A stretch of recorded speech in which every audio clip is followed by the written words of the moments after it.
Have you lost weight only to gain it right back after returning to your routine? Did your diet work for someone else but not you? Rockin' That ID Life helps you understand your genetic makeup to find a lifestyle that fits your needs. Together, you and RockinThatIDLife.com can focus on your health and meet your goals today. That's RockinThatIDLife.com. Center Ice Brewery is a proud sponsor of Let's Go Blues Radio. If you haven't heard, Center Ice Brewery beer is now exclusively available at beer stores around town. So make sure you pick some up on your next milk and eggs run. That's Center Ice Brewery. Please drink responsibly.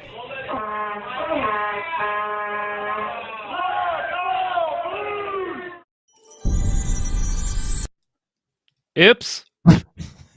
Been there, done that. Welcome to Season 10, Episode 36 of Let's Go Blues Radio. This is the fully vaccinated, often imitated, but never duplicated. One of the things that money can't buy, but for everything else, there's MasterCard. The original St. Louis Blues hockey podcast. Support for Let's Go Blues Radio is brought to you in part by RockinThatIDLife.com, the home of getting yourself where you want to be physically. And by CenterIceBrewery.com, St. Louis's wonderfully crafted hockey-themed beer found at local grocery stores and liquor stores in the St. Louis area. We're broadcasting live on Monday, May 9th, 2022. This is franchise episode number 354 all time. I am Jeff Ponder, and I am joined by the grief-filled Kurt Price, and the Russian line-loving Bill Day is on assignment. I tried to relay it in with the lines of the teams that we're talking about, but I don't think that didn't really work. That's okay. I tried. A for effort. Whiffer. It's okay. Yep. All right. We'll be hitting you up with some of that blues talk for the next 14 hours. Cool with that? It's a telethon. Yep. It's the Let's Go Blues Radio telethon. That's right. 14 hours, folks. Don't forget to find us on every social media platform, as well as a preferred seller on Facebook Marketplace. I forgot to take that part out. We are dual live streaming on Facebook and YouTube. So hello to the live audience, and thanks for joining us. Mr. Price, we are on show 3 of the playoffs for us. Things are about, I'd say, in terms of at least where we're at in game numbers, maybe not exactly how we thought it would play out, but we're at an even series, and think about what we thought it would be at this point, right? You guys each said Blues in 6, I believe, right? Mm-hmm. And I think I was a cocky bastard and said Blues in 5. But I truly in my heart feel the Blues are the better team. And if both teams play the way they're capable of playing, the Blues win most of the time. So, I'm happy. I'm being down 2-1 and then coming back and tying it 2 with the game they played yesterday. Really nice rebound game. I'm couldn't be happier today. Yeah, and I kind of assumed that we would see a split through 4 games. I don't like losing game 3 for me, like being down 2-1 in the series. It shakes me. It makes me really nervous and really scared for game 4. Because if you go down 3-1, I mean, it's pretty much over. I mean, teams can come back, but it doesn't happen often. So I was a little concerned going into game 4, but at the end of the day, they win game 4, and they've got the split, and that's all I can ask for at this point. You know what's tough, though, is that it's kind of hard sometimes to win back-to-back games in a series against a team. A lot of times teams will try and rebound. Good teams rebound. Minnesota did win 2 straight against the Blues, games 2 and 3, and then now the Blues, and a lot of people will say, game 4 is always a huge game in a series. Typically, the team that wins game 5 wins the series. It's game 5 and game 1. Those are the 2 games that they would like to point out. The teams who win game 1, it's like over 60% of the time win the series, and teams who win game 5, I don't have the percentages, but it's even higher than that to win the series, I think. So, game 5 Minnesota is going to be big. Looking forward to it. So, folks, the way that this is kind of working, and if you kind of picked up on it last week, despite our internet outage issues we had twice, something we are attempting to do is do 2 shows a week during the playoffs. So this is the second week of that. So stay tuned, because I think we're planning on a show Wednesday evening, correct? After game 5, ahead of game 6? Yeah, I'm down with that. So this is more of a so when we do this, we're gonna have one a bit of a shorter show. We're not gonna have all of our usual segments, and then the next show we'll have that. So we are going to skip today in blues history. Um, we could do beers of the show really quick. I've got a beer. I could say what it Yeah, is. might as well. I've got a Four Hands Citywide tonight. How And about you? I got a 312 lemonade shandy. There you go. Good stuff, Yeah. man. Great I summer I beer.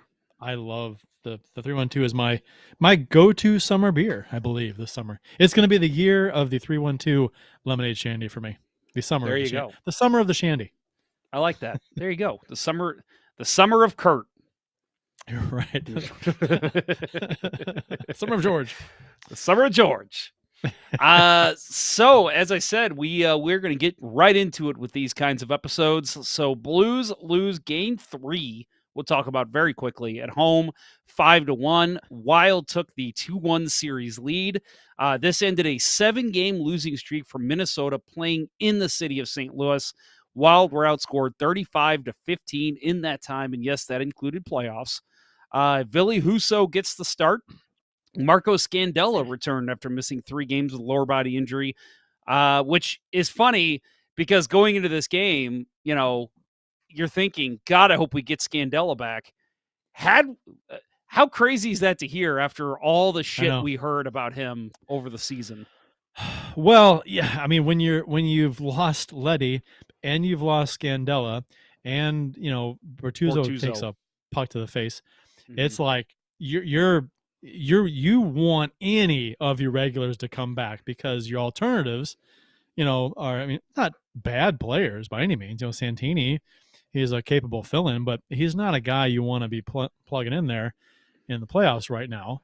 Now, Perunovic was a really nice have for us to have to plug in. He got healthy just in time to play, apparently. And I liked him. I liked him a lot. And that was when I heard that he was ready to, he had been skating. We knew that. And Berube hinted a few games ago. He was a possibility for this game in game 3. Yeah, Berube hinted that he was closer than you may think. I think something like that he said.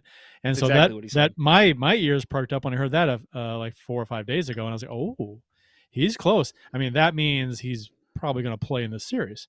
Right. And sure enough, he was ready to go last game, and it was I was loving it. Loved the way he looked out there. So. Yep. So again, in this game, Marco Scandella returned after missing 3 games, but in this game, Torrey Krug was lost midway through the first period. And by the way, why is it that when these guys are getting hurt, it has to be in the first period every damn game? I don't know. Yeah, it's happened every game, right? Every defenseman that's been hurt, it was in the first period. Mm-hmm. That Scandella last game was like, I think it was like 4 minutes or 5 minutes into the game. He had played. Yeah, he had like 2 shifts or something. I've got it on he played here. He played like a minute something. Yeah, he played. Hang on, sorry. Where is it? Hang on, I'll get there, folks. Live show. Give us some credit. I think it was like he played. I'm gonna say a minute. A minute 34. Woo! I was 2 seconds off. Yeah, minute 34, and, hey, which is crazy. Price is Right bid. That was amazing. 2 seconds. That's true. Under. You won. Come on down. I won both showcases. I was within 10 seconds. I won both showcases. That's impressive. I am an impressive specimen.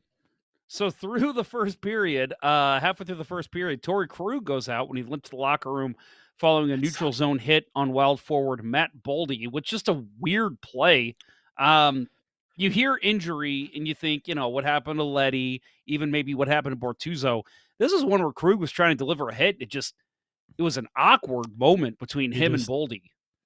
Yeah, just hit the side of his knee, just hit a solid part of Boldy and bent awkwardly and didn't look good on the replay. No. So in this game, the Blues, and so we're not going to break this down goal for goal. We're not even going to break it down period by period, folks, but I will start with saying, oh, Kurt, you want to deal with some stuff there in the YouTube chat? Yep. Doing it now. All right, cool.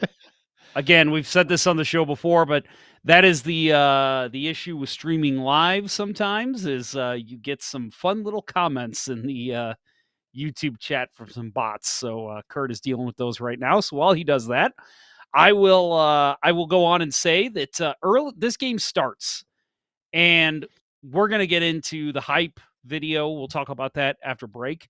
But the crowd is clearly into it. The Blues look amped up.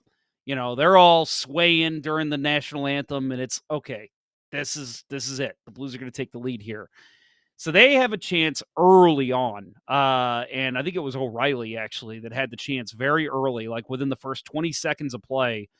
But then the Blues lose it. They lose possession, come down on a 2-on-1, and Jordan Greenway tallies a one-timer on that 2-on-1. Just a beautiful pass, beautiful setup, beautiful shot.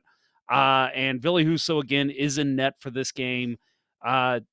First shot goes in, and you kind of fell the wheels. I don't know if you did, but the minute that goal went in, my first thought was they're going to be fine.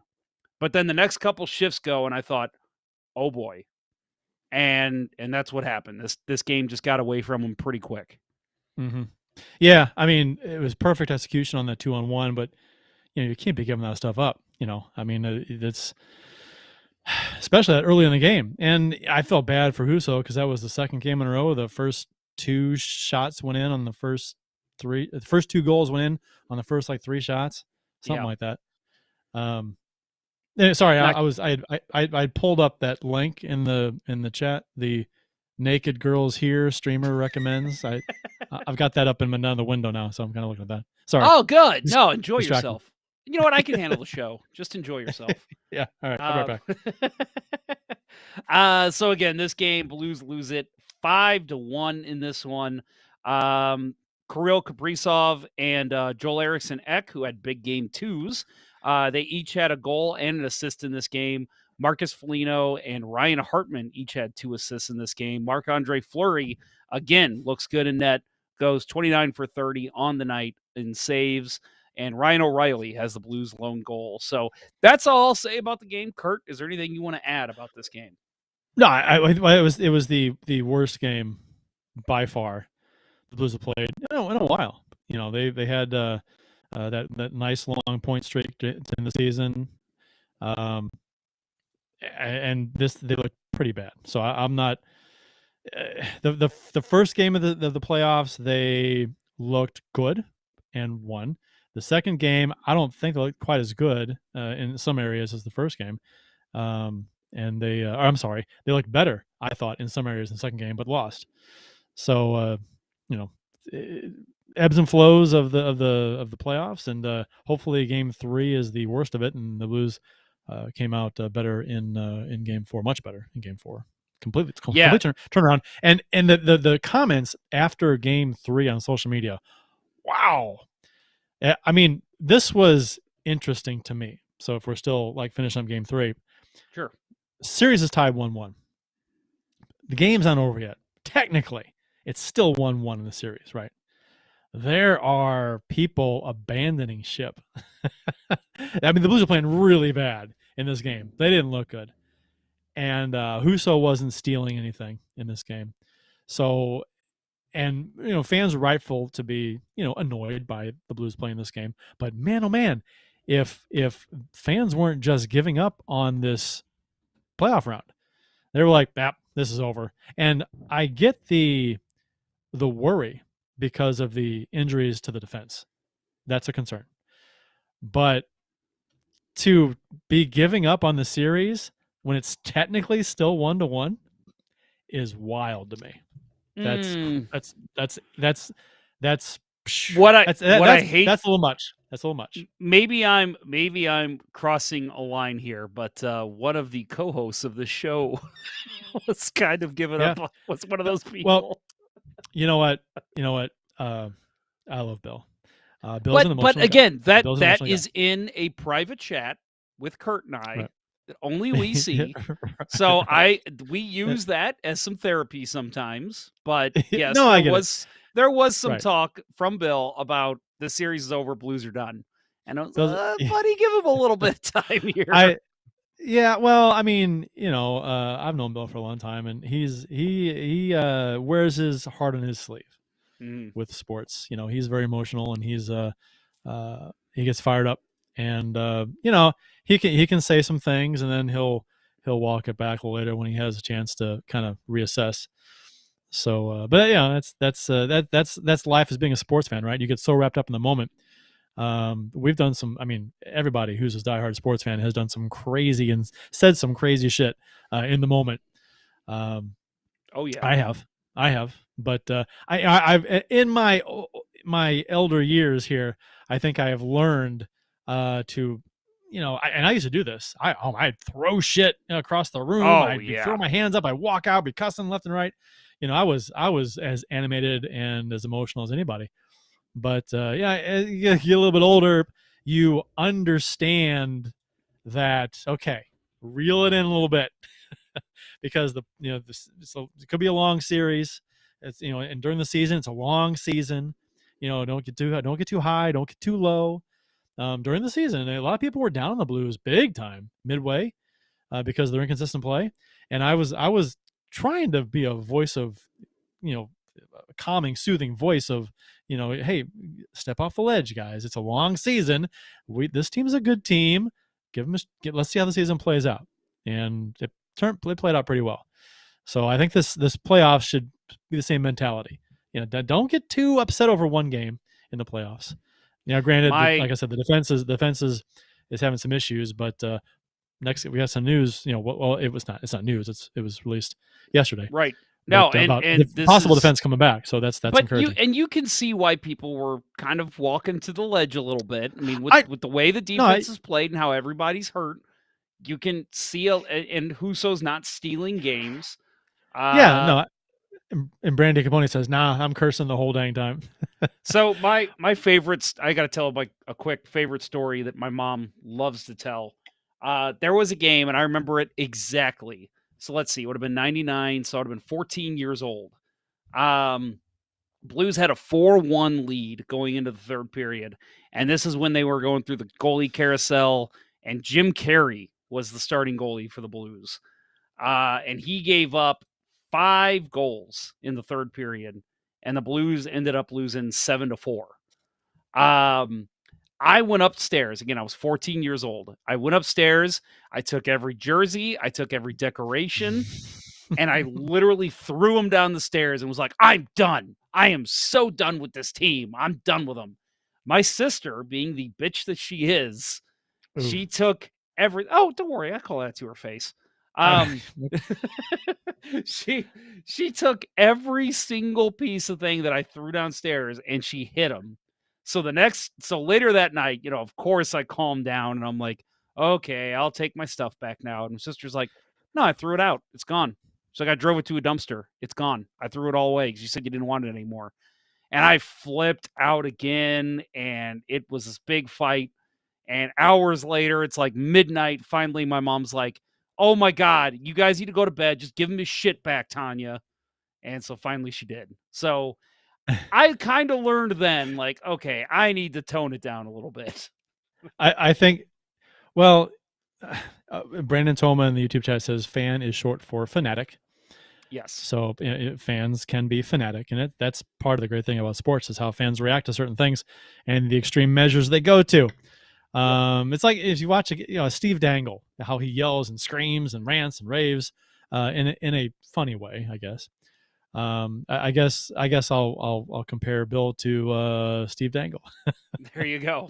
in his comments about. I mean, because to be honest, being a Blues fan, we've seen this path Oh, yeah. for Yeah. the Blues. I mean, it's like ingrained. So if things start to go south in the playoffs, it just keeps going. Right? There's no coming back from it. But I think that in 2019 hopefully changed that. But then 2020 Well, and well, 21 were that's the different. thing And that's funny is I had this conversation with my wife and I told her, I'm like, 2020, I truly believed they were going to come back and beat Vancouver when they were down 2-0. I was like, they're going to barnstorm and then they're going to win the cup again. And it was the same thing even against the Avalanche. I picked the Blues to beat the Avalanche last year. And you just and when they got swept last year, I even said it. I said 2019 has made me forget what it's like to actually be a Blues fan. And I think this year I haven't let myself get too emotional again. And I think it's because I've kind of reminded myself, like, hey, This team has won once in what 55 years. You Yeah, know, like not saying that past results equal whatever it is that Bill always says, the legal right. terms. It's a very cool phrase, but I It can't recall it is. either. But trust us, Um, it's cool. yeah, it is. I I'm just generally speaking, I'm a pretty optimistic guy, um, in sports and in life, and I just so I that as emotional as I get during games, I like to think that I'm also pretty optimistic, maybe to a fault. I'll put faith in this team in terms of how they can play, and expect them to play to that level when maybe they haven't been getting there lately. And I keep thinking they can get back there, but they just don't. And but yeah, that's live and die as a sports fan, and bleeding blue, as they say. Past results don't guarantee future performance. There you go. There it is. Yep. So yeah, let's go ahead and get into talking about. Well, actually, first we're going to take a break. We're going to get into the Blues' big Game 4 victory after a word from our friends over at rockinthatidlife.com. It's springtime, and I know in my house, it's such a good feeling to open up the windows and let the breeze roll in for new life in my home. Your body's no different. Detoxifying your body can reduce any inflammation, purify your blood, help with weight loss, improve sleep, and boost your circulation. Don't just go after those detoxifiers that only focus on the gut and bowel, though. If you're going to do it for real. The all-new Detox Box from rockinthatidlife.com cleans all your systems, flushing your kidneys and bowels, detoxifying your liver, and restoring your microbiome for full homeostasis. You'll feel re-energized, restored, and renewed. Make your order now and receive a free detox water bottle with your order. Visit rockinthatidlife.com or email Dustin at rockinthatidlife@gmail.com and tell him Let's Go Blues Radio sent you to receive an additional 10% off your order. That's rockinthatidlife.com, and give your body that much-needed spring cleaning today. So, our friend Dustin... I did want to say real quick, sorry, that name me another podcast anywhere that mentions flushing the bowels during the show. Name me one. Maybe there's a Flushing the Bowels podcast. I'm betting there's not. Well, you never know. There's a magazine for everything, so there might be a podcast for everything. Maybe Flushing Bowels Weekly. But I think we might be one of the few, if we might be the only one. Well, that's because of our wonderful sponsor. Yeah, but yeah, Dustin, I was texting with him earlier today, and he said there's definitely a tie-in with the Detox Box for the Blues, because they are clearly making us drink more. So we're having some fatty liver issues. Get yourself the Detox Box and get your body back to normal. Maybe now or after the playoffs are over, because yeah, they've made me through 4 games. I've probably had more beer than I've had in a while. Brandon's home on the YouTube chat says, remembering the Cardinals being down to the last strike in Game 6 in 2011 will keep me hanging on to the end from now on. They were down to the last strike a number of times. Yeah. Like 6 times. Mm-hmm. Like 6 pitches. And and they pulled it out. So I just think if you declare a series over and then you come back later, it's like, hey, wait a second, where were you? I mean, what are you doing? You said it was over. You're not allowed back in the building anymore. Once you leave, you can't come back in. So yeah, my wife and I turned that game off. We were so disgusted. Well, and it's funny because all the time you hear Cardinals fans say something like, that was the greatest game of all time. That game was awful.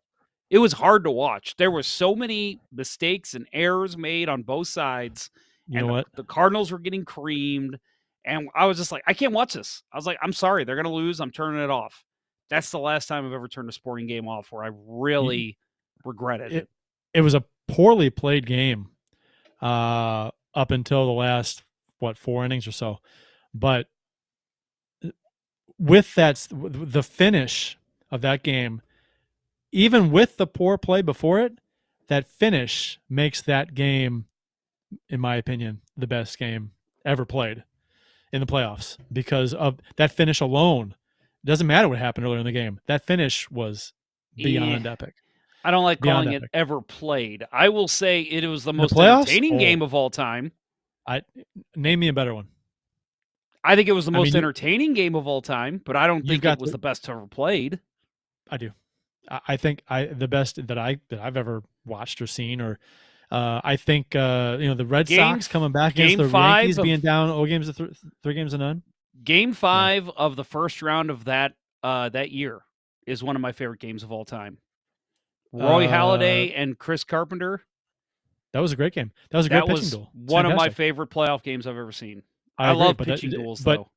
but I agree that was a great game, but that doesn't hold a candle to Game 6 in the World Series. Not even close. Your mind. I mean, that was a well played game, a very well played game, and a great pitching duel. But the drama, the on the brink of elimination, the Cardinals being down to the last strike, how many times? The hometown kid coming through twice with a triple of all things. The hardest thing to do in baseball is a triple, and he pulled it off. 2 runs scored. Oh, we're talking baseball now. You know what? I think we're just arguing semantics here. Sublantics. So. We should have a vote. Shout out to anyone who knows the reference that comes from. That would be why can't I think of the name? The White Castle movie, the second one, Guantanamo Bay. Harold and Kumar. Harold and Kumar, White Castle. Yeah, that's on the second one. Anyway. I've got some memorabilia from that movie. I got a girl sitting on a slider, hamburger. Nice. A cardboard cutout of a not an actual girl, not like a real person. No, like 8 inches tall, like a cardboard thing in my office. That makes sense. That makes way more sense. Rodney Hale in the YouTube chat. I've never had to ban a user for saying something that was not offensive, but in terms of sports, what he says is offensive. He says, if we beat the Wild in round 1, how many games does the Colorado series go? What? I mean, as fans, you can talk about it, but no, this seems like it's against the rules to talk about the second round. This is bad juju written all over it. You can't talk about how many games against the Avalanche the Blues would be going. I pass on that question. My answer is pass. Blues in 7. Okay. Whoa. Okay. So Blues released a new hype video that featured a new version of the Blues Go Marching In, or really the Saints Go Marching In. We haven't talked about this. Did you see this? I did. We have not talked about this, you and I. So this is going to be interesting, to say the least. What are your thoughts? Yeah. Hate it. I agree. I thought, okay. Let me rephrase. The song itself, I was like, maybe if I like heard it on Spotify or like they played it like an intermission for the first time, okay. But as a hype video for the playoffs, you can't introduce something completely new. You need to get the crowd rocking. I feel like the crowd was just watching that going, what the hell is this? Like, can we get hard. some actual hype here? Yeah, it's got to be almost impossible to write a song and have it be a hype song because fans aren't going to know what this song is. Yeah, you want people singing along and dancing. Yeah, singing along and knowing the beat, knowing everything about the song. Oh yeah, this is a classic, and put some cool video and effects to that. Kurt, we got some more in the YouTube chat. Sorry to interrupt. Oh, good Lord, more naked links. Yes, more naked links. Put user in timeout. There we go. Sorry to totally derail you there, but while you do that, I'll just echo your sentiment. It's got to be something that that people know. I mean, if the one with the slow start where the kid's on the swing, I love that one. That one's great. It's the same words. It's just it's a different play on it, which was kind of cool. I didn't mind that at all. Yeah. But everybody can kind of like, tap their foot to it and they're all when the Blues go marching in. This one did not have that same effect. It missed the mark. Bad. Yeah. Very bad. Fans are like trying to figure out if they even like the song, Yeah. And then it wasn't even up tempo enough to be, a rally song. Oh, there's more. One of the one of the comments is I can't. I probably shouldn't even say this out loud, but it just says, "Bro, just go website and jerk off." What? Oh, that's it. Yeah, bro, Oh my just god! I don't go know why website. that's. I don't know why that's so funny to Kurt me. we need a producer just sitting in the background, just Yep. you know, Yep. taking us to Austin. commercial. Austin, come on, man. Where Yeah, are where's you? Austin? Take us to commercial and be there with the sound bites. Yep. We do it ourselves. Yep. Oh my And god, that's so funny. I like what Brandy said. Kurt, block faster. I can only yeah, report so fast. Naked HD XY. Who would click on? First off, who would click on this? NakedHD.xyz online strips without clothing. You would think that spammers from the foreign countries would, somebody would translate this stuff a little better to be putting it on some nakedhd.xyz. What is that? Let's go find out. Exactly. That's what you're supposed to be doing. There's like 15 of them in there total. They're all gone for now. Okay. Randy Capone. Also, online strips without clothing. How are you stripping them then? That's a good point. It's Slim Goodbody. They took the skin off. This is all Online muscle strips and without organs. clothing. Remember Slim Goodbody? Yes, I do. No, actually, I Okay. do. Yeah. Holy shit. All right. That's a reference. Damn. Yeah, he wore like a suit, like a skin tight thing that just showed the muscles and the organs and stuff. Yep. No skin. I remember that. Slim Goodbody. Okay, so we're in agreement. The new hype song was awful. And again, I don't even want to call the song awful. I want to hear it without the video, without anything, and just, like sitting in my computer at 9:00 on a Tuesday and hear it and be like, okay, do I like this or not? But to use it as the hype song, just not good. And with that said, the Blues social media team, the Blues media team, has done very well this season. I think their social media department this is their best year ever, as far as sure. what the content they're putting out there. 100%. It's been really good, but not all can be winners, and this one this was a the in game I think has been a little better too. We've had some. Yes, Austin, stop messaging me. I can see your messages in chat. Mod me. There. Austin Lynch is now a moderator. Boom. There you go. How about that? Congratulations, Austin. With great power comes great responsibility. Yep. Don't fuck it up. Nope. All of a sudden, Brandy Capone is like texting, "Oh, why I can't? I've been blocked." Yeah. Why is everyone blocked except Austin? You're right. So game 4, Blues and the Wild. So again, Blues are down 2-1 going into this game. We all know what happened, but Kurt, going into this game, what was your call for goaltending? I said that I would probably lean towards Husso. I didn't think Husso was a problem in this series. I didn't think he looked bad. He didn't steal games 2 or 3 like the Blues needed him to. But he did. Look at it coming into the series.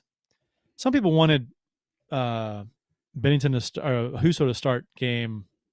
Wanted Bennington to start game 3 after Husso lost game 2, and I found that a little confusing because I thought, Husso up until game 2 had never lost to Minnesota ever, and he hadn't played him that much, but he hadn't lost to him, and he had just shut him out in game 1.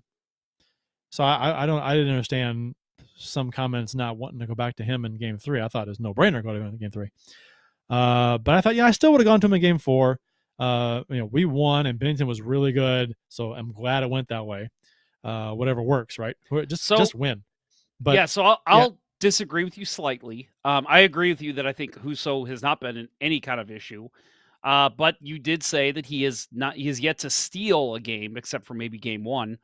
But game 2 and game 3, clearly they lost. He didn't steal it. Bennington in the 19 run, and I know it's been a while. He's played 9 playoff games since then. I thought he has proven before he can steal. He can come in under pressure and have a great game. So I actually was leaning towards starting Binnington. I really thought it was a toss up. Like I really either way. Like if Ruby would have been like, we're going back to Huso, I'd have been like, yeah, that makes sense. We're going to Uh, Binnington. Okay, that makes yeah, sense too. So like they both made sense to me. I was on the side though. I think Binnington, you give him his shot. He is your starter in terms of, I hate to say financially, but see, looking at the depth chart going forward, because Huso's unsigned, he is your starter. So go back to him, see what he can do for you. He won you a cup before, and I love it. So I was all for giving Bennington the net. I'm right there with you almost. I was of the it could go either way. I would not have been. I wasn't shocked that Bennington was the goalie starter, named the starter by any means. But I think if you asked me who I wanted to start, I would have said I would have leaned Huso. But what's interesting to me, and I've said this before, that you heard a lot of people make comments about how, well, Bennington's making $6 million, and I'm like, so what? Yeah, no, I I I agree. don't I agree with you. I hate that that argument that just because you're paying him more means you have to give him starts Well, and opportunities to win that number one job back. I'm like, I mean, no, you don't. Not if he doesn't deserve to. Now, I mean, I get playing him like a backup, but as far as I'm concerned, if they're out there on the ice, whoever's playing better plays where they're supposed to play based on how they're playing, not based on their salary. I know that doesn't come into play a lot of times. Players don't get healthy scratched or whatever because of their salary. That happens. If making too much, that won't happen. But in this case, this season where Huso was playing well and Binnington was struggling with consistency badly, actually, and Huso took it and ran most of the season, and I was I not. will. I will agree. I hate what I said earlier, the way it was worded, because I agree with you 100% on the stop looking at finances. Because Yeah, it doesn't matter. the people who are saying, well, Bennington's your starter because he's paid more, put him in. They're the same people who are saying, why are you playing Scandella when you have better defensemen? Right. It's the same argument. It's, well, Scandella is being paid to play, paid well, so he should be playing. Isn't that the same argument you're making about Binnington? So whatever. It's How many it's people? totally silly. How But many what I people meant would? was going forward on the depth chart after this season, you do look at it as Binnington very well could be your starter next year. And Yeah, Blues that's are down different. Yeah, 2-1. If you're not going to go to him now, when are you going to go to him? yeah. No, I That was mean, my view. yeah, I mean, I get it, but I throwing Binnington out there, I was nervous. Were you nervous when he started? I mean, he may not have been, but I was because, well, just because of how. You asked that perfectly. Thank you. Thank you. So for those on the Yeah, podcast, he says, "Was yeah, I nervous?" I'm literally wearing my "Do I look nervous?" shirt. right. But I mean, any Blues fan, I don't. If you say that you weren't nervous when Bennington was, faced some shots earlier in the game, actually they didn't really have a lot of pressure early on, No, but when he got some work when he really was tested, you're a liar if you're saying you weren't nervous for I Bennington. was nervous until the Blues scored, because they did not have a lot of chances. There was one pretty early. I think it was Kaprizov, and I don't know if he ended up hitting Binnington or not, but he ended up shooting. It looked like it went high, and I read that play and I thought, my God, if Yeah. Kaprizov scores on this one, Yep. go ahead and Yeah. put Huso in, because It Binnington was. doesn't have it. Yeah. Yeah. Well, I mean, early on, and the Blues looked good. I mean, early on they looked good. They were getting the chances. Minnesota wasn't getting many shots or chances. So I was as the game progressed, the first 5 minutes, 10 minutes. I'm like, okay, all right, it's I like the way this team's playing, and then Minnesota score. We'll get into it, but Blues score, Minnesota scores, and yeah, I mean, once I saw Bennington how he looked and how he was making saves, I settled in a little bit Yeah, more me with too. him. Yep. And I was much more happy with that, but I was nervous early on because I didn't know which Bennington we were going to get. Yeah, and your nerves are justified because he has gone 0-9 with a 419 GAA and 875 save Yeah, percentage in his last 9 starts. His last playoff win came on June 12th, 2019, which, correct me if I'm wrong, I think yeah. that was a pretty big game. Uh, Well, we've talked about how his playoff numbers, his recent playoff numbers, before this season, don't accurately reflect how he played. Now he wasn't good in the bubble, no. against Vancouver, but he was the Blues' best player against Yes, Colorado he last was. season.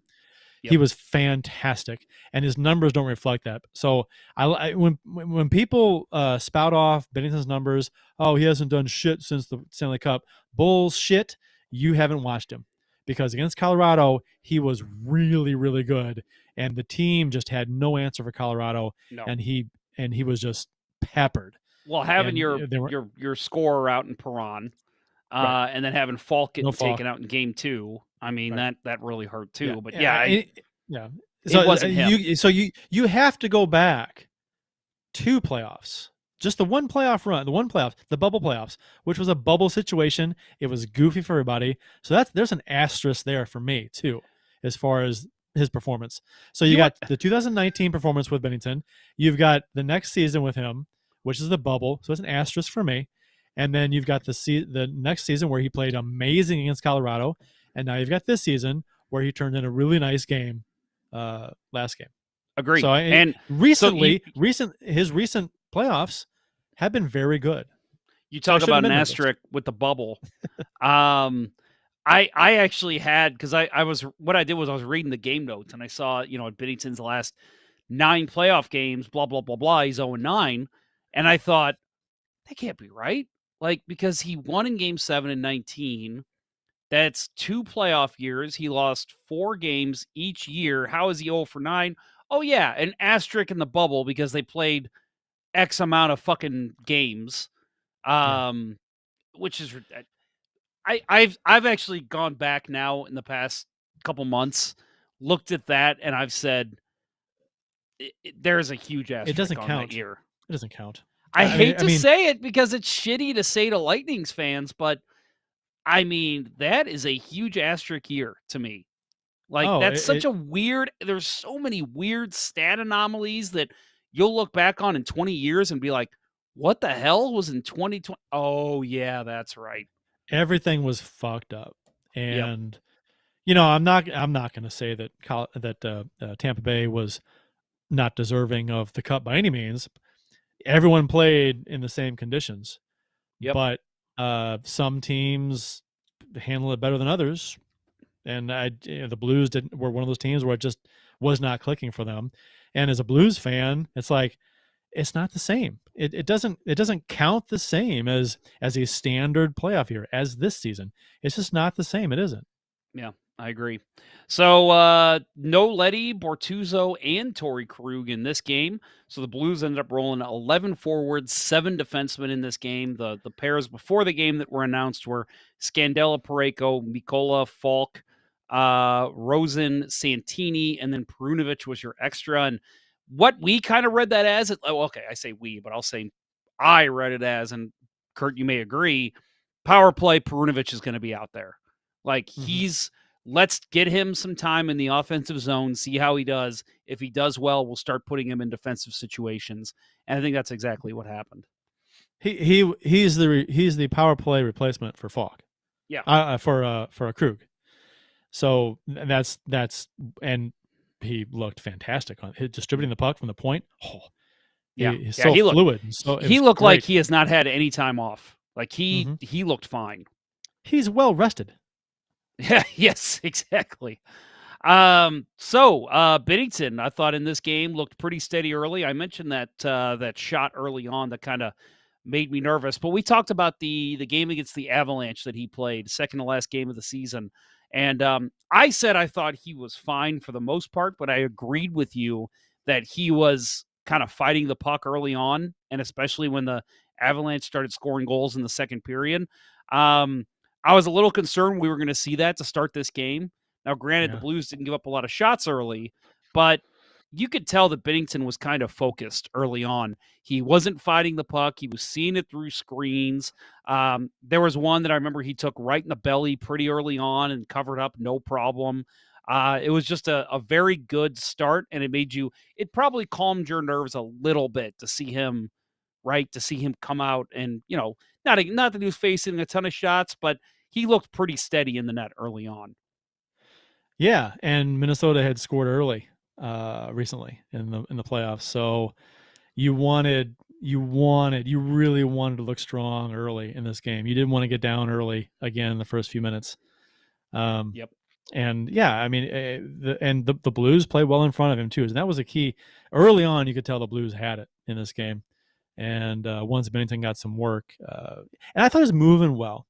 His side to side, post to post. He'd come out to the top of the crease. Say a shot was deflected over from the left to the right. He'd come out to the top of the crease and stop, and then kick off and go back to the left.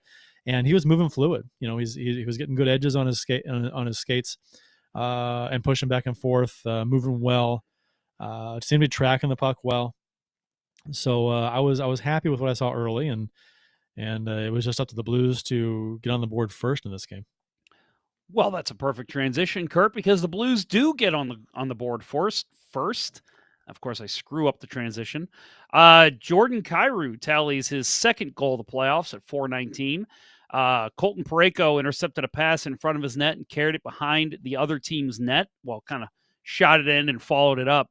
Buchnevich went with him, got the puck behind and slides it in the high slot to Kyrou. He took a really good shot, but it was stopped by Fleury. But the puck bounces out with four Wild players kind of converging on the net, ready for that rebound. And but it ended up hitting off of who was it? Brodin. And Kyrou stayed with it. Puck goes over to the corner, and just no chance for Fleury. Fleury's kind of trying to read where the puck's going. Wide open net. Kyrou slides it in, and Blues go up 1-0. A very important first goal for the Blues. Yeah, Fleury looked like he thought he may have had the puck trapped against his chest, and kind of held that position after the puck had come off and bounced off Brodin. So he was like getting over to the left because I think he thought he had it for a little longer than he did. But credit to Parayko on this play because Parayko has been a much maligned person this season with some fans. He charged. He got the puck, own zone, low slot, and just charged up the ice. Yeah. Chipped it in deep. First guy there. Got in there, got on the Minnesota defenseman, tied him up, allowed Buchnevich to take over, and then sent it to Kyrou, and then Kyrou did his thing. This was a bounce that the Blues weren't getting in the previous two games because Minnesota got a ton of bounces, and the Blues weren't getting any. And this was a really nice bounce that went the Blues' way, off Brodin and then to Kyrou, and then he puts it in open side. Fantastic, great bounce. Yeah, and I'll add with Parayko, one thing that I love about him over Pietrangelo, if you want to have that debate, is I think on that play where he kind of reached out and intercepted that pass, I think Pietrangelo would have just shot it right out, right? Like that's kind of what he did and what we always bitched about. Like, dude, stop icing the puck. You had room, skate it out, get it to a teammate, lift it to center. And Parayko, like the first thing he does is he looks up and says, "Okay, do I have time to skate the puck out?" And he did. He had room and he had time, and he made the right play, and it leads to a goal. Well, Parayko's a fantastic skater. I'm not going to knock Pietrangelo's skating, but Pietrangelo doesn't make that. He doesn't try to charge up the ice like that because that's not his game. Right. That's not what he's really capable of. He'd get caught from behind, or he'd stride out a few strides and then pass to somebody else or dump it out. Parayko is fast. He's got a big stride. Few people are going to catch him, and he took off with it and chipped it in, and then went out and got it himself. So it was a great play by Parayko. Fantastic. Yeah, agree. So, unfortunately, the Wild do tie it in the first period. Kirill Kaprizov ties it at 1 at 14:06 of the first period. Wild went to work with the cycle deep in the Blues zone, and Ryan Hartman was getting pinned to the glass by Parayko, slides it to Jared Spurgeon behind the net. He looks up, kind of says, "Okay, nobody's on me. He's got time," and give credit to Kirill Kaprizov. He's standing in front of the net, which any hockey player will do in this situation, But the one thing that he does that I love to see as a hockey fan, not unfortunately not as a Blues fan, was that he read like, okay, if I back up a little bit, my stick's going to be free, and he literally just skates back and gives himself a little bit of tiny room, and that created a passing lane for his captain to get it to him. So Scandell and Barbashev are kind of there, but just can't get a stick on the pass. Kaprizov one times it past Bennington's glove, 1-1 game. Just another goal to show you how good Kirill Kaprizov actually is. Yeah, it's that soft spot in coverage between the D and the O that teams look for, and the Blues do it. We've talked about this quite a bit on the show. The Blues do it in the power play, and Kaprizov doesn't have much room. The Blues do a pretty decent job of closing that gap there, but it's a perfect pass. Kaprizov found that area where he could maneuver quickly, and then he quickly got the pass. It was a perfect pass. It was a perfect shot. And that play, when executed perfectly, is almost impossible to defend because you can't have the O and the D that close together. You've got to have some separation there.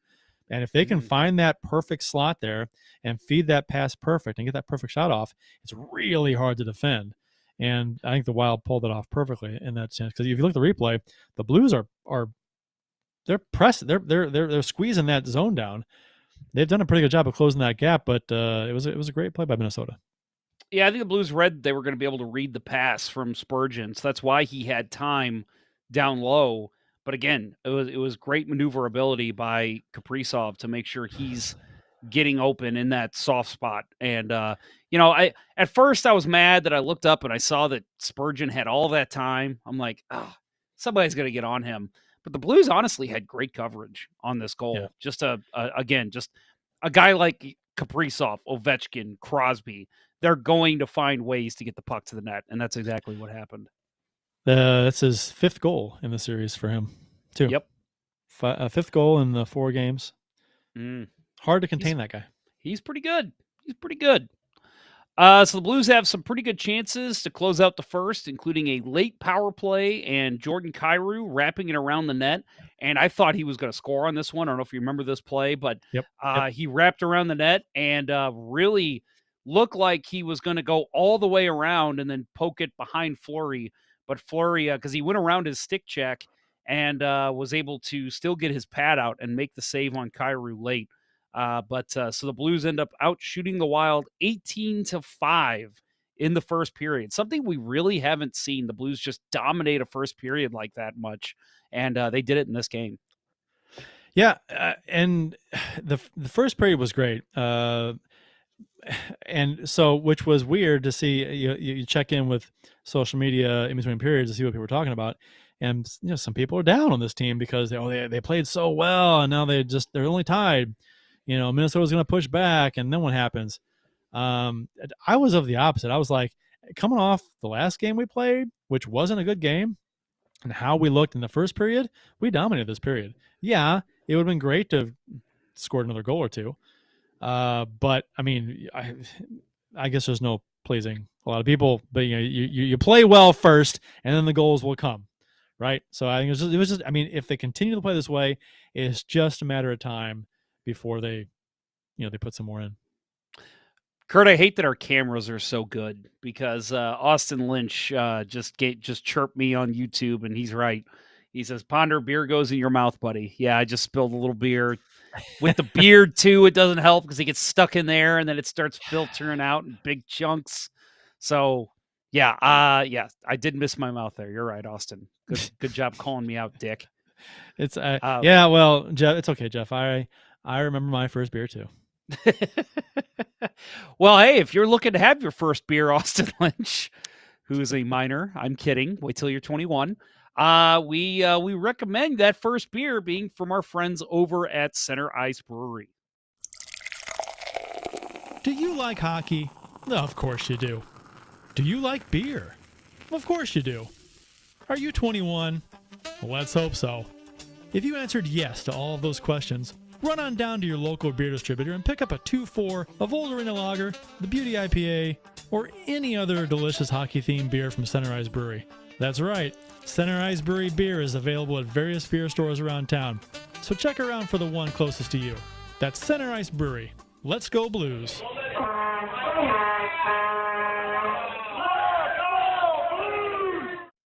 So I just realized there's this view, which is There is. it gives us a much wider look. Yeah. But I think we'll go back to our original here. This is much better. Either But I or. thought that was interesting. I'm like, oh, you can actually see like everything in my office if I have that view. I think the other view, I've seen other podcasts use that ratio. Yeah, There you go. well, all it does really is just shows more of the background, which is weird to me. You know, Yeah. it's like not behind us. I mean, like the background, the graphics, the Blue Note. It's like, why do we need more of that when people can see more of us? Yeah, Like up I mean, close. we're There you attractive go. Yeah. dudes. Yeah, We are right. very attractive dudes, you know. Even Yeah. with the beer in your beard. Even Maybe with that's why they call it a beard, because they it always has beer in it. a beard. A beer. Yeah, You have a beer. beard. Beer hyphen D. I like it. I like it. Maybe that's my new Beer nickname. D. Beard. You know what you do? You know what you need to. You just need a silhouette of a beard on a shirt, and then underneath of it, BEE hyphen D. BEE hyphen RD. I guess. BEER. Hold on, I'll get this right. BEER hyphen D. There you go. You finally got Beard, there. Congratulations. It's like a shirt that Mac would wear on It's Always Sunny in Philadelphia. Yeah.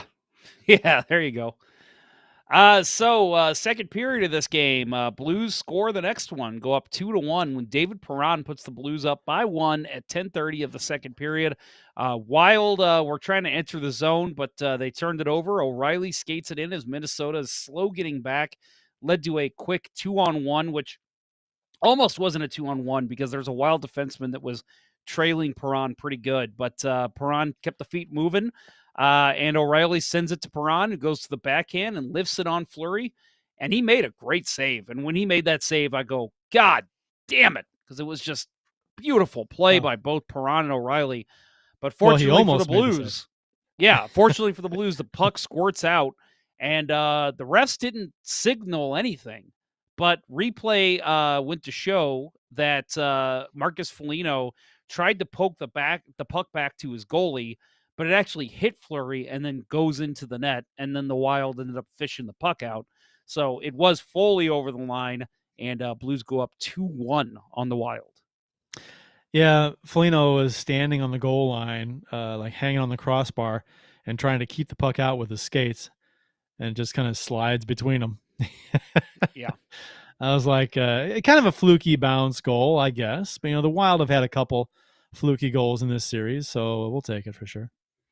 Yeah, and we talked about the bounces not going the Blues' way the last two games. There's this another is one right? that went right to the Blues' favor. Yeah, you need to be, if we learned anything from 2019, is that yes, you have to be good. You got to have good goaltending, and you got to be lucky. You need luck. You need bounces in the playoffs. Otherwise, you're not going to win. You just aren't. It's true. So the Blues end up going up 3-1 just 54 seconds later when Kyrou tallied his second of the game to put the Blues up. Perron grabbed it at center and pushed it into the Blues offensive zone as the Blues were changing. O'Reilly, give him credit because he should have been changing too. He hustled in to check Dumba, who actually ends up just kind of poking it on his backhand, trying to get it to his winger, but I think he just kind of whiffed on it. And it's terrible. Terrible pass. Goes right Dumba, to O'Reilly. Yeah. And he slides in front. Turnover by Dumba. Quite a Dumba turnover. Yes. He turns it. So he ends up sliding it in front to a quick-moving Kyrou, who had just come off the bench. He makes a beautiful dangle on Dumba, who's trying to get back and make the defensive play. And then Fleury sprawled out, but again, Kyrou finds that open spot in the net, puts it on the backhand, goes over Fleury. Blues up 3-1 off of Matt Dumba's kind of looking like a pylon at this point, which you got to love. It's bad. I mean, as much as Blues fans love to crucify, a player for making a mistake, I guess like most hockey fans would. Yeah, this was bad.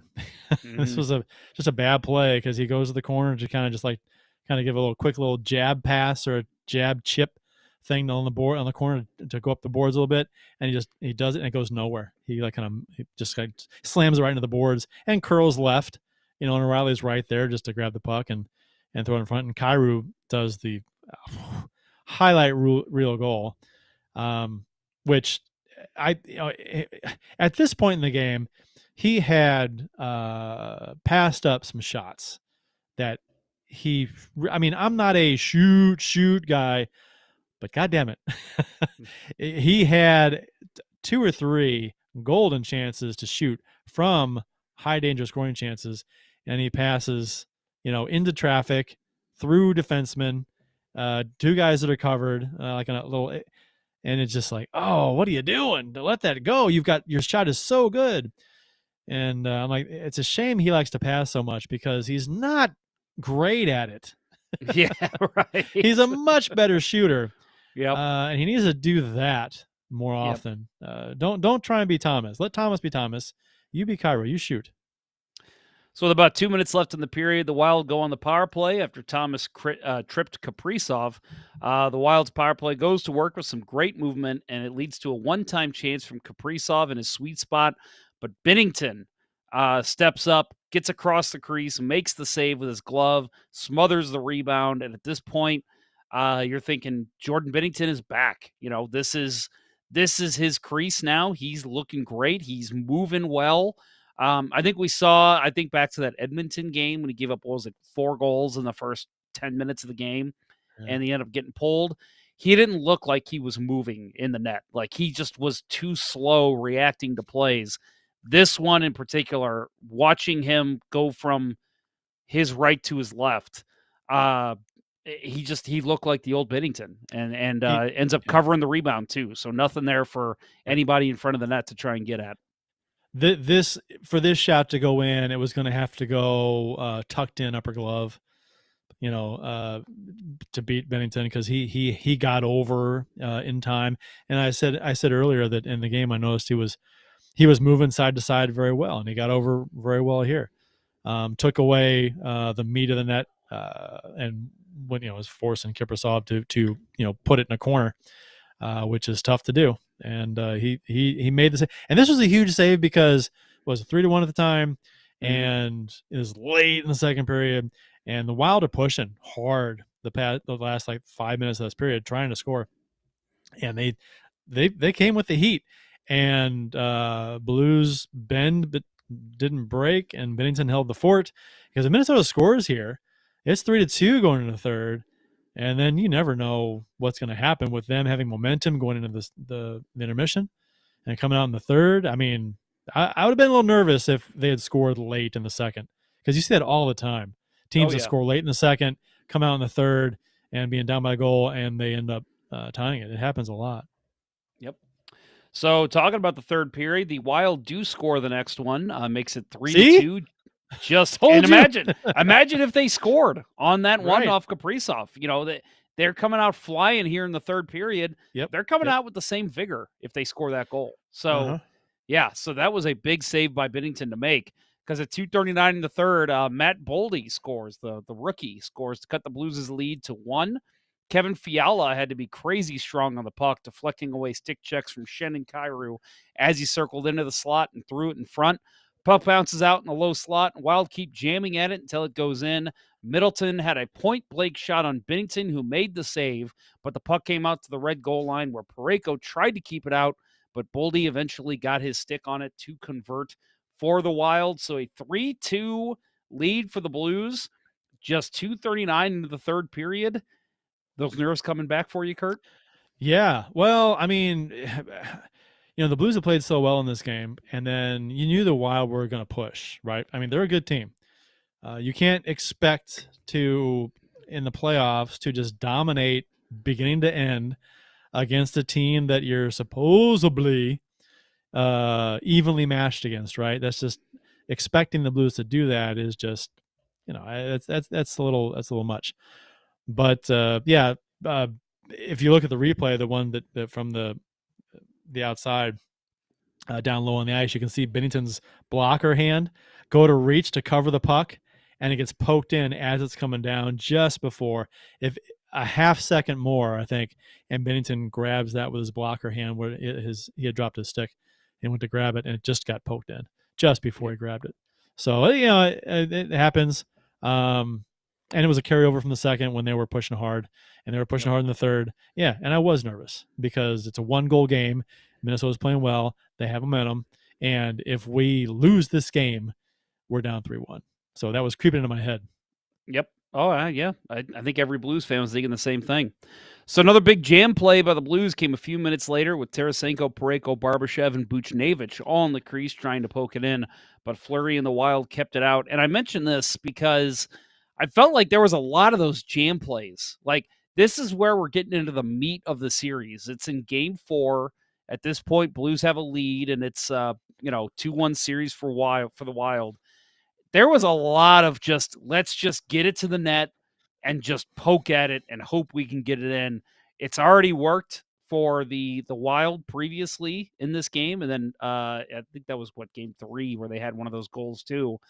And so you're seeing this a lot more with kind of close contact, pucks on the goal line, goalies just trying to keep it out, and there's just a lot of this in this series going on. So again, why we wanted this series, right? To see some Yeah. awesome stuff Well, like this. the only drawback to trying that is that Fleury is very good down low. When you typically goals are scored on him, upper glove, high blocker, they're scored off the ice. So trying to do jam plays and trying to score low on him, not as easy as it is to score higher, apparently, because the percentages on him are it's harder to beat low. So I thought Bennington made another huge save, and I thought this was. We talk about the save in Game 7, right, of 2019 for this game. To me, this was the save. Bennington with another save on a 2-on-1 after Perunovic jumped into the offensive zone to try to keep the puck in as the Blues were pressuring, but unfortunately Hartman got it around him. Him and Zuccarello come in on a 2-on-1 with Falk. Hartman carried it the whole way and then took a quick low shot across Bennington's body, which I thought was a great play by him because the passing lane just wasn't there. So the key that a player will try to do, shoot it low, get a rebound toward your teammate. That way your teammate can maybe tap it in on a one-time off the pass. Pass off pad is what they call it. And that's kind of what this was. It was a great low shot across Bennington's body, but it's a shot not only to try and score, but to generate that rebound. Bennington kicked it out, though. Yes, he kicked it out into the slot, but there was no Wild players there to be seen. So really just made sure to not allow Zuccarello to get on that rebound. So just a great save by Bennington to come up with, and a 3-2 lead stays at this point for the Blues. initially, when I saw this play develop, I see Perunovic pinching in, and right when he went to pinch, I'm like, no, don't! You're not going to get there. Yep. But you couldn't tell from the TV camera angle that he had just come off the bench. So he was he was coming into the zone. So he didn't really. I don't think he had a feel of the play. He just jumped onto the ice, and so he was kind of caught. Which okay, it's understandable, I guess. But yeah, that was a big, huge play. I mean, shoot, that goal ties the game. That ties it. Yeah, if they score it. Yeah, so it's like, you're holding your breath. I mean, it's playoff hockey. It's what it is. But yep. Holy shit, yeah. When the 2-on-1 develop, you're like, no. Yeah. Literally, all that's coming out of my mouth is those exact words. No. Because I was very happy with Perunovic's play in this game. He didn't play a ton, but then I saw him make that play, and initially I'm like, oh god, huge mistake, huge mistake, Perunovic. Oh my god. But credit to Falk too for covering that passing lane too. Yep. And that's what you want to see out of your defenseman. He takes the pass, your goalie takes the shooter. That's exactly what happened, and that was a perfectly played defensive 2-on-1 by the Blues. Mm-hmm. So the Blues score, make it 4-2 with an empty net goal. Fleury left the crease, but Perron sailed it about 180 feet to the empty cage. And at this point, it's late in the game, but you're still a little worried. It's only 2 goals, and you know that the Wild are going to keep pressing. But the Blues stayed with it, and Kevin Fiala took a ill-advised penalty, cross-checking. Was it Perron he cross-checked? I can't remember who it was. I can't recall who it was. It was in the corner, and it was just a stupid, just I'm pissed we're losing type penalty. And really, because at this point, like I said, you're down 2 goals. That's not insurmountable in playoff hockey. So just Well, a bad penalty by him to take at yeah, 18:30 of the well, third. yeah, a 4-2. I'm pretty comfortable. Chances are, I mean, if you look at probabilities or that should win meter or the deserve to win meter that they have out there, Blues would have had to have been at like 95% at that point or something. So it was almost in the bag. When Perron scored the empty netter, my daughter goes, "Did you see how far he shot that puck?" That was Perron's 19th point in his last 16 playoff games. Which is crazy. You remember back in the day, we used to complain about him as not being a playoff performer. Yeah, he's figured it out. He's figured it out. He's figured out, like, go to where I score goals in the regular season. It's not that hard. He's figured it out, and he's kind of lighting up Fleury a little bit.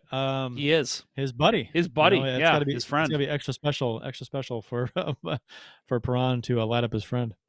Oh yeah. So O'Reilly adds insult to injury with the Fiala penalty. The Blues end up scoring on the power play. They were clearly working the puck around to be safe, not attempting any off-angle chances or cross-crease passes that could spring an odd man break, which I appreciated. We talked about this after game one. They had that that power play late, and they were clearly just, let's just get it in deep, let them shoot it out, and then we'll skate it back down, kill the clock, protect the shutout for Husso. And that's kind of what they were doing here. They were just working the puck around the perimeter, not really attempting anything crazy, but O'Reilly ends up getting open and just shovels the puck to the net. It eludes Fleury. He makes the save, but it just bounces right past him. And the Blues end up scoring on this play. Well, he didn't make the save. It hit him and it went in. Technically, I could be wrong. This is where we need Bill. Does that not count as 2 shots? No. 2 shots. No. I could have sworn before that I've seen where the goalie makes the save and then it kind of dies and they count that as a shot, and then the one goes, and then it goes in the net and they count it as a second shot. Well, this one it hits Fleury and just trickles in. Yeah, it doesn't. Yeah, I guess you're right. Not a save. Yeah, just goes like it's like going off the pad or the arm or something. Earlier in the game where Fleury made the save and it landed behind him, and then there was a mess of players and sticks, and it ends up coming back off Fleury and back in. Then I think that's a save for him because it was stopped. Right. So yeah, something else happened. You're right. You're always right. Bennington ends up in this game, so the Blues end up winning this one. Bennington goes makes 28 saves on 30 shots, gets the first star of the game, which I'm sure was, I mean, players are gonna act like it's not a big deal, and he maybe did a little bit, but that's got to be a big deal for him. First playoff win since 2019. He said it was a big deal in front of his home crowd. That's a big deal. Plus, which is just we talk all the time about how hilarious Blues goaltending stats are.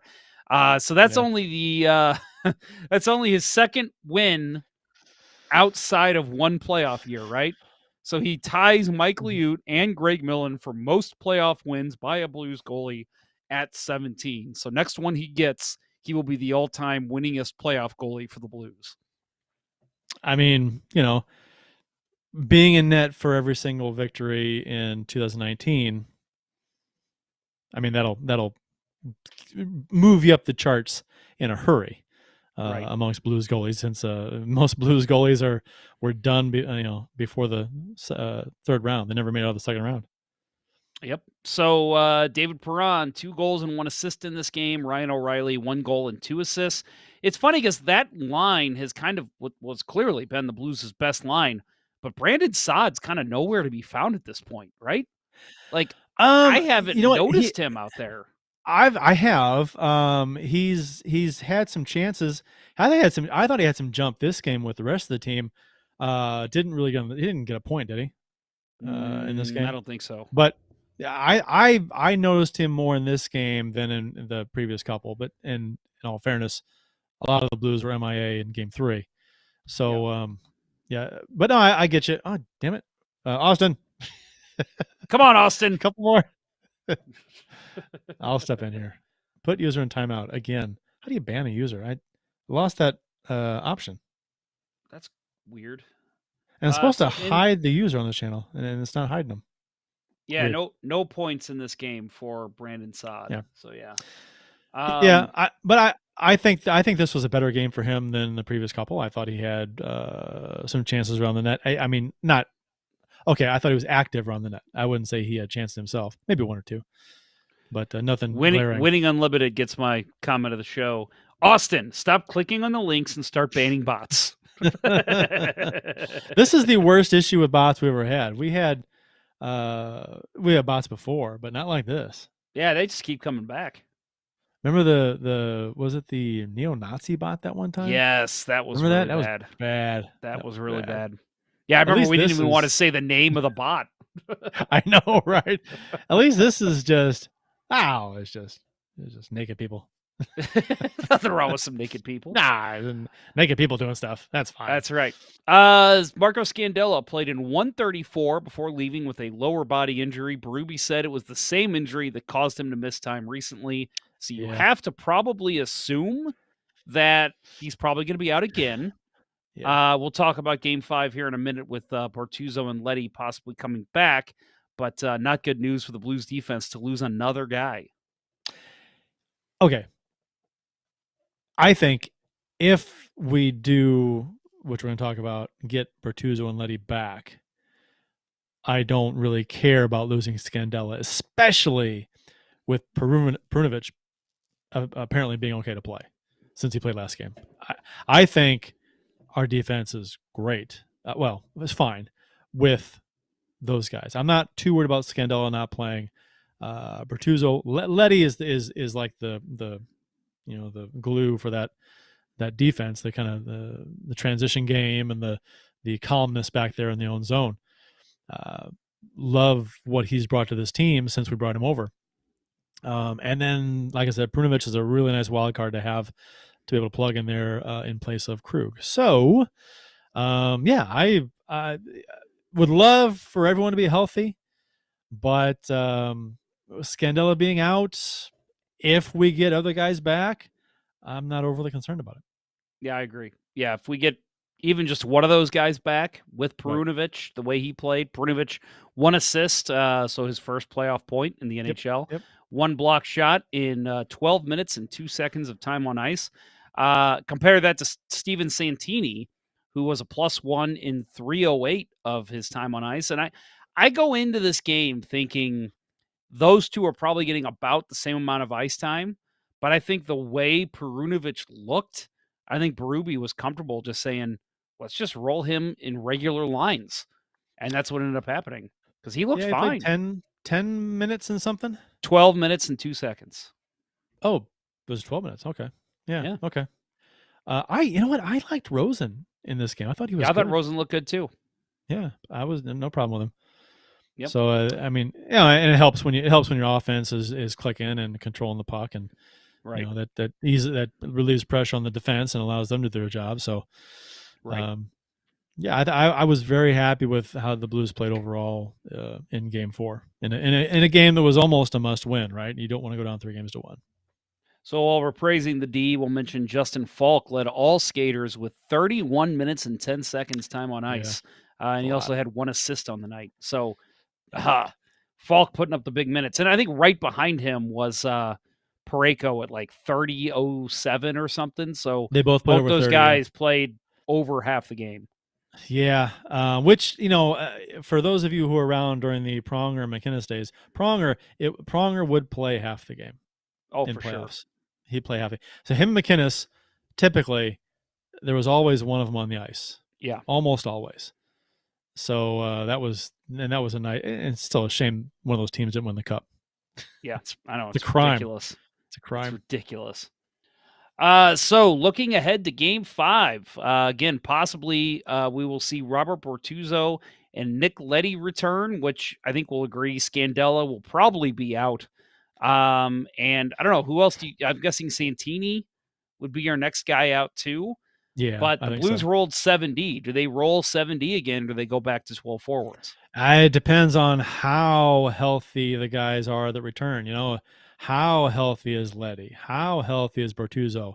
It's like Scandella. He was healthy enough to play, but the same injury took him out again. So how likely is that injury to reoccur? They don't share that info, so we don't know exactly what the injury is. But you got to think it's. I mean, I'm not going to speculate. Even it's just silly. But I think if they're confident in how healthy they are, then maybe they roll 6. But man, if they got 2 guys like Bertuzzo and Letty in the lineup that just missed some time with injury, and maybe they're iffy 50-50 and they have to go with them, they could dress 7. And you know what? The Blues record this season was it 9-4-2 when they dress 7 defensemen, like Yeah, 11 something like forwards. that. Yeah. So they handle that well. Now you don't want that to be playoffs are a grind and it's tough on the body, and you don't want to be doing this often because it's more wear and tear, and guys getting more tired and more ice time for a certain player. Like on the forwards, you're you don't have, you're short a guy, so guys are taking more ice time. So there's that. You don't want to keep doing this. You don't have to, but I think the smart thing to do is to probably go 7 if they get guys back that are like just barely borderline able to play. Yeah, no, I agree. Yeah, that way, if one of them does have to leave, you've got another guy that can step in, and you can have normal Right. pairings. Yeah, Which is I think why that's the way to go. it was good to dress 7 defensemen last game because they lost Scandella. So Yep. same logic. So speak for the Wild. Do you go with Fleury again, or do you go to Talbot? Talbot. You I go to would. Talbot. I would. And this is and Fleury has not been terrible. He's not been bad. He's been good. But I think I only say this if Talbot hadn't played as well as he did after the trade deadline. I would say you roll with Fleury. If Talbot was your typical backup who wasn't near as good as the starter, I think you go back with Fleury, no doubt. But with as well as Talbot played, except for against the Blues, he didn't play that well against the Blues. Um, I think you go back with him because they alternated starts for a large chunk down the stretch, and I could see them going back to Talbot. And they lost last game. Fleury wasn't amazing. He allowed a couple leakers. So I, I who as a Blues fan, who would I like to see in net? It's a good question. I think Talbot. I think Talbot too. I think I'd like to see Talbot as a Blues fan, but I think Minnesota might go to Talbot tomorrow. I think they go with Fleury. Personally, Okay, I think all right. Fleury's played well enough, and there's no right or wrong answer here. Honestly, Dean Evison could come out and say Fleury tomorrow or Talbot tomorrow, and it'll be the same reaction. Because Fleury, I think he's played great. You're right; he didn't play his best game in Game 4, but he played well enough. He was good. Um, He was good. yeah, it just Not amazing. yeah, Not he like the played well previous game. enough. Yeah. So if I'm, just going by history, I say Fleury if I'm the Wild. But again, there's no wrong answer here. I could see them Yeah. going with Talbot. The only reason I don't go with Talbot is because of what you mentioned. The Blues seem to kind of own him. So I think I look at that as Evison and I say, yeah, let's just go back to Marc Andre. If he doesn't do it, we'll give Talbot his chance in Game 6. But then again, you don't want to put in a goalie when you're down 3-2. If the other goalie's playing well too, there's a It lot that seems, goes into it. yeah, But it seems 50-50 to me. it is. And I mean, it's I can understand both sides of it, to be honest. Yeah, so I guess we'll see what they decide to do. We'll find out in the morning skate who is the first off the ice. Yep. So for the Blues, Binnington or Husso? Bennington. I agree. I mean, I if you go to Bennington to maybe half jumpstart the team and half give him a shot. Because like I said, Huso wasn't bad, but he wasn't lights out either. So giving Bennington a shot there. I think if you start him in that situation and he gets the win and plays very well, and the team played really well, I don't think you change anything aside from bringing healthy guys back that might have missed the game due to injury. I don't think Yeah. you change anything otherwise. I wouldn't change anything with the forward core. If you're going to go 11, I'd go with the same ones. Yeah, they started rolling the Russian line again. Mm-hmm. Switched Thomas out with Barbashev. I kind of like that with with Buchnevich and Tarasenko. Yeah, I think you roll the same lineup. I agree. And like you said, except obviously bringing back your healthy Right. defenseman. But Right. yeah, I go Bennington. Austin Lynch asks a great question. Why not Bennington? Damn right, Right. Austin Lynch. I think obviously goaltending is important. It almost goes without saying. You don't have to even say goaltending is a key to the game because it's always a key to the game. Mm-hmm. I think a big key to this game is if Kyrou continues the jump that he has, because he came out of nowhere last game because he Mm-hmm. had been invisible, unproductive, pretty much the last half of the season almost. And then in playoffs, he just wasn't getting it done, and was invisible. And this game, he was shot out of a cannon. He was Yeah. jumping all over the ice. He was making moves. He was brave with it. He was confident. It's like all of a sudden a switch was flipped, and he Mm-hmm. got his confidence back, and he was all over the place. Didn't shoot as much as he should have, but still. With that said, if he is on, if this is the way he is going to play now, I think Minnesota's in trouble because that's just one more guy that's coming at you. That is a huge part of this team when he's on. Mm-hmm. Yeah, that adds. I mean, literally, you have three right wingers that can score a goal at any time if he's going. And I mean, there's times where he's considered on the third line, and he was the Blues' all-star this year. So yeah, if he's on his game, look out. And I think with the Blues depth, this is where the Blues depth is going to come in a long series, right? Your depth might not necessarily win you a short series, but your depth has a greater chance of being a difference maker in a longer series. Just the cream rises to the top, right, over the long haul. So if this series goes 7, you got to thank the Blues continually rolling out those 920 goal scorers. Yep. That's gonna pay dividends over the long haul. Eventually. So again, we mentioned Blues Game 5 in Minnesota Tuesday at 8:30 Central, so don't miss that one. And again, you can expect another live Let's Go Blues Radio on Wednesday at our usual time, 9:15, 9:30-ish. And then also was announced today, Thursday's Game 6 has been scheduled for 8:30, and that one is in St. Louis. Again, mentioning other segments that we usually do on this show, rapid fire tidbits, obviously big news out of New York Islanders today, but we'll get to that in our next show on Wednesday. So, Kurt, unless there's any comments we want to read, I haven't really checked Facebook much today. I apologize for that. Looks like Jesse Hill says Kurt looks like that scene in Wayne's World 2 product placement. I'm not even drinking a Pepsi. I should have a 312 tropical shirt on. That would be nice. Let's see. I don't know. Kind of rolling through comments pretty quick here. I mean, bro, just go to website and jerk off. That's a great one. We went through some of these, but yeah. So everyone's, I'm sure, excited for game number 5. Again, that is Tuesday at 8:30, and we'll be back with a show talking about that game Wednesday night, 9:15, 9:30. Doug Paddock does say in the YouTube chat, I would like to see Perunovic shoot once in a while on the power play. It kind of got obvious as the game went on. He was only going to pass. That's pretty much his game, though. He's a puck distributor. He's not a big goal scorer. He's an assist man. He is actually an excellent replacement for Krug. Well, Krug does shoot. I think and maybe he was told not to shoot with as much with the injury to his wrist.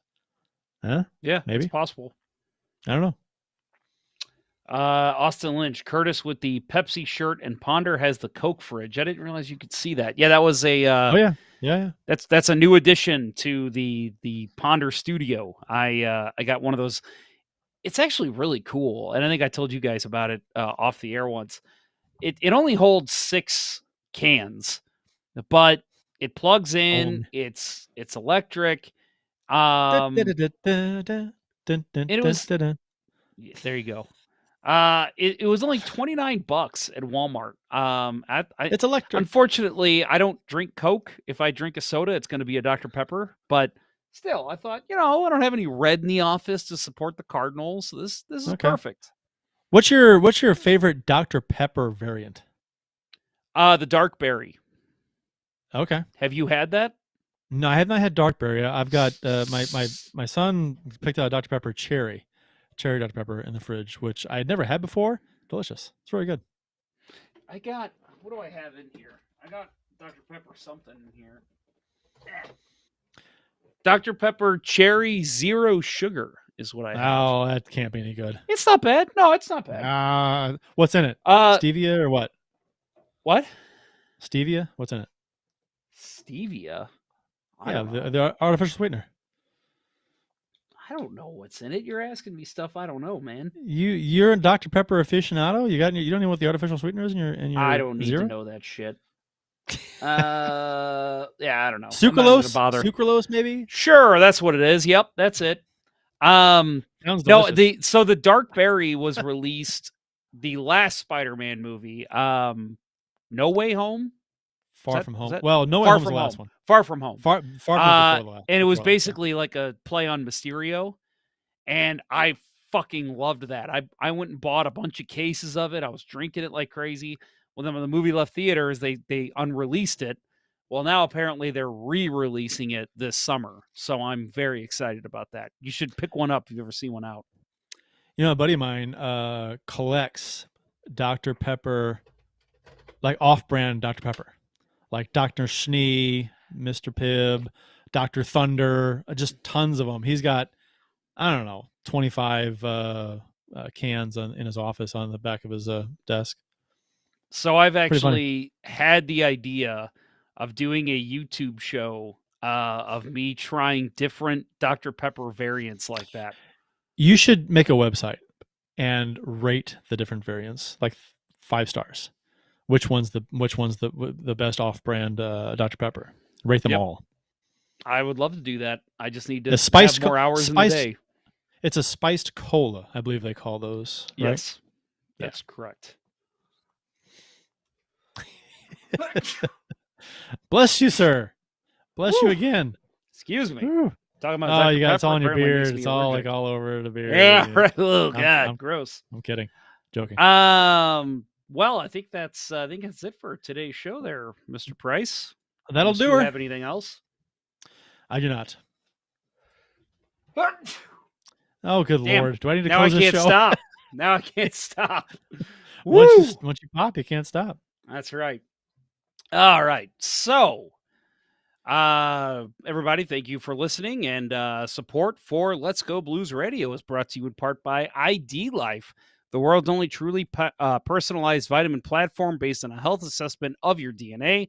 Visit rockinthatidlife.com for more information. That's rockinthatidlife.com, and get 10% off by emailing Dustin at rockinthatidlife@gmail.com and tell him a Let's Go Blues Radio sent you. Also by Center Ice Brewery, which provides drinks brewed in our fair city and is available throughout the city and county at numerous grocery stores, liquor stores, and bars, including at Enterprise Center. Visit centericebrewery.com to find a vendor near you. That's centericebrewery.com. Of course, my eye is catching that my name has been brought up in the YouTube chat. Jeff should have a channel reviewing Marvel and DC movies. Oh, I would love that. I'm a huge that nerd. hasn't been done. No, right. Yeah. Nobody needs that. Yeah. The world. Yeah. I mean, yeah. Hey, you know what? You do it uniquely. Exactly. I would find a different way to do it. Yeah. Yeah. There you go. Yeah. I don't know. Is there really a new way of doing it? No. I'll figure it out. I'll figure it out, Talk- Ken, just for you. You could have Dan Buffa on to review the movies with you. There you go. Good old Buffa. Mhm. I'm trying to think of a play on words with his name to title it. The Buffa guys? Buffa dudes? The Buffa guy? Yeah, don't. It sounds lame already. Yep, you're right. No, Not going to happen. You're best to go something off the board. I'm scrapping it. Yeah. Scrapping the whole idea. That will do it for episode 36 of season 10 of the original St. Louis Blues hockey podcast, Let's Go Blues Radio. Make sure you tune in on Wednesday when we release another show this week. Hopefully Bill will be able to attend that one. So thank you for listening, and thanks to those who participated in YouTube and Facebook live chats during the show. Cheers to all of you, and cheers to our podcasting audience as well. For Kurt Price and Bill Day, I'm Jeff Ponder, and this was Let's Go Blues Radio. Until next time, everyone, beat the wild. Let's go Blues. Let's go Blues. Time to get naked. Yeah. The Chiefs are at home tonight against Cyanosport at the War Memorial at 8. Good seats are still available. A look at sports. I think that went very well. Thank you for listening to Let's Go Blues Radio. Now take off, hosers. I want you to have a heart attack and die so that we never have to do this shit again. Well, there's 90 minutes of your life you'll never get back. Sorry. St. Louis Blues, St. Louis Blues. Have you heard the news about our St. Louis Blues? They've only just begun, they're on their way to number one. Now there's no more blues for our St. Louis Blues. The Blues are on the ice tonight again. They're rough and tough and got the stuff to win. They'll always get one more, no matter what the score. They are quite a hockey team, my friend.